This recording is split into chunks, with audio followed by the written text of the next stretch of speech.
औज़ुबिल्लाहिमिनश्शैतानिर्रजीम बिस्मिल्लाहिर्रहमानिर्रहीम। So dear students, अब हम लोग एक्सरसाइज नंबर 1.6 का क्वेश्चन नंबर 1 जो है उसका सेकंड पार्ट करेंगे बाय मैट्रिक्स इन्वर्जन। सो क्या है जी क्वेश्चन नंबर 1 का part number 2, 2x plus Y is equal to 3 and 6x plus 5y is equal to 1। So लिखते हैं क्वेश्चन को और काम अपना स्टार्ट करते हैं। Question number 1 part number 2 exercise number 1.6। System क्या है जी? 2x plus Y is equal to 3, this is the equation number 1, और x 5y is equal to 1। So पहला स्टेप क्या होगा हमारा? बोलिए, पहला स्टेप क्या होगा? Matrix form. ठीक हो गया? क्या आएगी मैट्रिक्स फॉर्म? 2 1 6 5 बता चुका हूं पहले आपको। नेक्स्ट क्या आएगा यहाँ पे? स्मॉल x स्मॉल y, और यहाँ पे क्या आ जाएगा? 3 1। This is the equation number 3। अब क्या कर लेंगे? Let capital A is equal to 2 1 6 5। This is the equation number A। Capital X क्या आ जाएगा? Small x small y, this is the equation number B। और फिर कैपिटल B क्या आ जाएगा? 3 1, this is the equation number C। Problem किसी को? ठीक हो गया? Now equation number 3 can be written as by using A, B and C। ठीक हो गया? सो क्या आ जाएगा? Capital A multiply x is equal to capital B and this is the equation number 4। Problem किसी को? ठीक हो गया? ये मैंने ये काम किया, इसकी जगह पे A लिख दिया, इसकी जगह पे कैपिटल X लिख दिया, इसकी जगह पे कैपिटल B डाल दिया, तो ये हमारे पास आ गया। ठीक हो गया? अब हम क्या करेंगे जी? इसकी इन्वर्जन फॉर्म लिखेंगे। तो ये कैपिटल A यहाँ पे क्या हो रहा है? मल्टीप्लाई, वहां जाके इसका इनवर्स मल्टीप्लाई होगा from the left side. So capital X is equal to A inverse multiplied with capital B and this is the equation number 5। अब आगे वाला स्टेप क्या? हम A इनवर्स निकालेंगे। क्या निकालेंगे? A इनवर्स निकालेंगे। तो उसके स्टेप्स क्या हैं जी? Now we will find determinant of A। ठीक हो गया? So determinant of A is equal to 2 1 6 5 2 1 6 5। Now determinant of capital A is by using the definition of determinant 2 multiply 5 minus 6 multiply 1। ठीक हो गया? अब determinant of capital A is equal to 2 multiply 5 is 10 minus 6 multiply 1 is 6। determinant of capital A is equal to 10 minus 6। determinant of capital A is equal to 10 minus 6 is 4। तो क्योंकि ये determinant क्या है? Non zero है ना, so solution possible है। So solution क्या है? पॉसिबल है। ठीक हो गया? अब हम क्या निकालेंगे? Now we will find adjoint of capital A। ठीक हो गया? स्टेप्स गिने चुने हैं, A इनवर्स के 3 स्टेप्स हैं। तो अब एडजॉइंट ऑफ A जो है वो किसके बराबर आ जाएगा? Adjoint of 2 1 6 5। ठीक हो गया?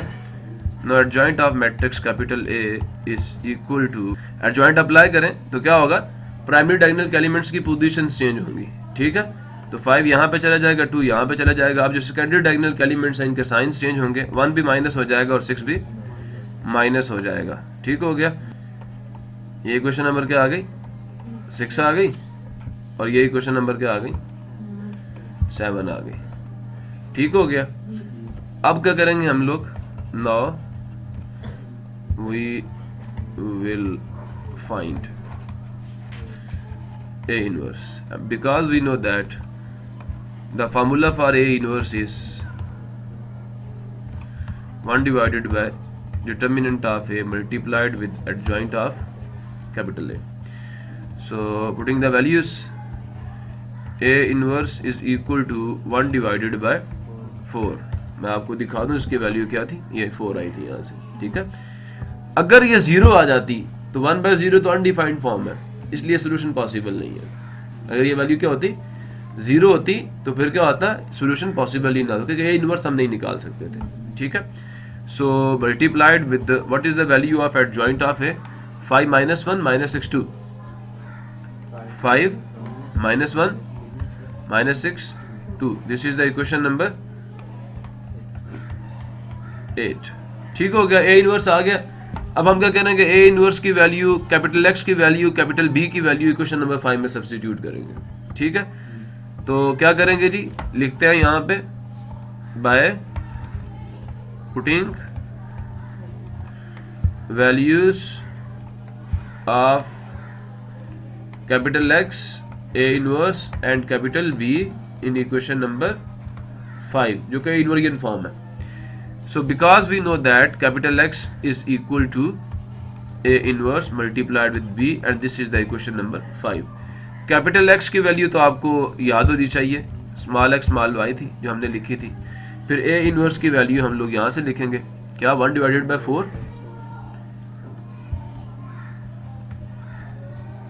और आगे क्या है जी, 5 - 1 -6 2,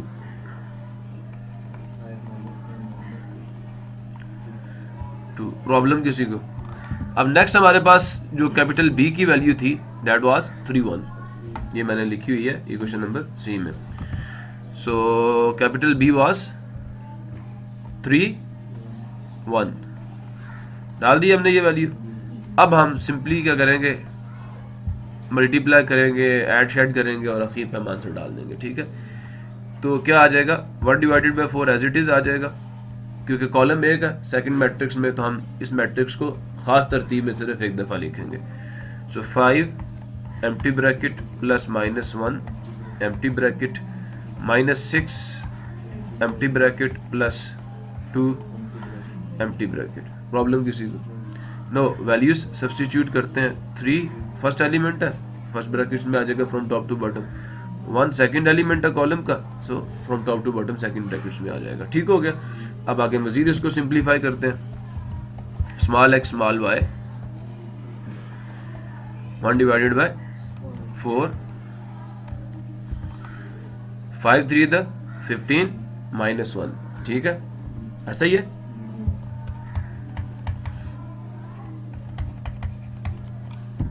नेक्स्ट क्या है, 6 3 द 18, लेकिन साइन किस में आएगा, माइनस में, -18 प्लस 2, मसला किसी को नहीं है। So small x small y is equal to 1 divided by 4, 15 -1 -18 plus 2, small x small y is equal to 1 divided by 4, क्या आ जाएगा, 15 - 1 इज पॉजिटिव 14, ठीक है। अब 18 जो है मैग्नीट्यूड में बड़ा लेकिन साइन नेगेटिव है, ये पॉजिटिव है, कैंसिलेशन होगी। 18 में से 2 के आंसर कितना आ गया, 16, लेकिन रिजल्ट किस में आएगा, माइनस में। अब 1/4 जाके हर इंट्री से मल्टीप्लाई होगा अंदर। So x y is equal to 1 divided by 4 multiplied with 14 और 1 डिवाइडेड बाय 4 मल्टीप्लाइड विथ -16। अब अगर आप बच्चों को समझ नहीं आती इसको कैसे सॉल्व करना है, तो मैं आपको ये बता रहा हूँ, आपने 14 के फैक्टर्स लिख लेने हैं। प्राइम फैक्टराइजेशन आती है ना, मैंने सिखाई थी आपको। प्राइम नंबर्स क्या होते हैं, 2 3 5 7 11 एंड सो ऑन, ठीक है। तो ये 2 पे जाएगा, फिर ये 3 पे तो नहीं, 5 पे भी नहीं, 7 पे जाएगा, ठीक है। तो 14 हमारे पास क्या आ गया, 2 × 7, ठीक है, और 4 के फैक्टर्स क्या होता है, 2 मल्टीप्लाई 2। 4 के फैक्टर्स क्या आएंगे हमारे पास, 2 to the 4 होता है ना, 2 1 the 2।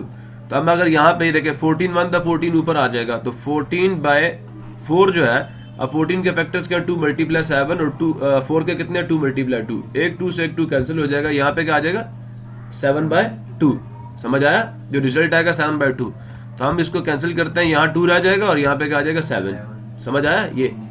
और उसके बाद अब ये देखें, ये 4 के टेबल में आता है ना 16, अदरवाइज नहीं याद रहता तो फिर 16 के फैक्टर्स लिखो और 4 के भी फैक्टर लिखो, साथ माइनस का साइन, रिजल्ट माइनस का ही आएगा, साइन दोनों के डिफरेंट है ना।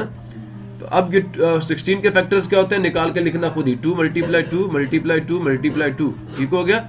और 4 के फैक्टर्स क्या होते हैं, ये अब ये 2 1 the 2 2 1 the 2 कट गया। सिमिलरली ये 2 1 the 2 2 1 the 2 कट गया, पीछे सिर्फ 4 बचा, तो क्या आ जाएगा, यहाँ पे 4 आ जाएगा। चलो, small x small y is equal to क्या आ जाएगा जी, तो क्या आ जाएगा 7/2। इसके नीचे भी 1 है, याद रखिएगा, और यहाँ पे क्या आ जाएगा -4, ठीक हो गया। So by using definition of equal matrices, ये मैं शॉर्ट फॉर्म लिखता हूं डेफिनेशन की, ठीक है। सो क्या डेफिनेशन जी, ये जो x आ जाएगा किसके बराबर आ जाएगा, 7/2 के, और y किसके बराबर आ जाएगा, -4 के। अब हमारे पास जो सोल्यूशन सेट बना वो क्या बना, so hence solution set will be x, y। So solution set is small x की क्या वैल्यू है 7/2 और y की क्या वैल्यू है -4। क्लियर हो गया। अब अगर आप चेक करना चाहते हैं मेरा रिजल्ट ठीक है या गलत है, तो हुजूर वाला हमारे पास जो सिस्टम ऑफ इक्वेशंस है वो क्या, 2x + y = 3।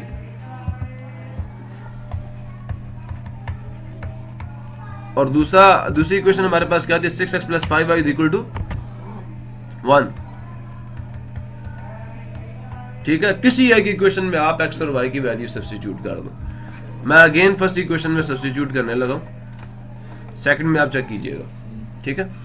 सो क्या आएगा जी, 2 एज इट इज, x की जगह पे 7/2 प्लस y की ब्रैकेट डाल के वैल्यू सब्स्टिट्यूट करना, प्लस y की जगह पे -4 = 3। अब 2 1 the 2 2 1 the 2, तो रिजल्ट में क्या आ गया, 7 + -4 = 3। अब ब्रैकेट्स को ओपन करो तो 7 - 4 = 3, तो रिजल्ट यहाँ पे भी 3 = 3 आ गया। तो नो, अब आपने ये भी चेक कर लिया कि मेरा जो रिजल्ट आया है वो ठीक है या गलत है, मैंने जो सोल्यूशन निकाला वो ठीक है या गलत है। तो रिस्पांस क्या मिला, आपका सोल्यूशन है ठीक है, आपका सोल्यूशन क्या है, ठीक है। ठीक है, इसी के साथ फिर हम इस लेक्चर को क्लोज करते हैं और इसके बाद नेक्स्ट क्वेश्चन को शुरू करते हैं। ठीक है, अल्लाह हाफिज।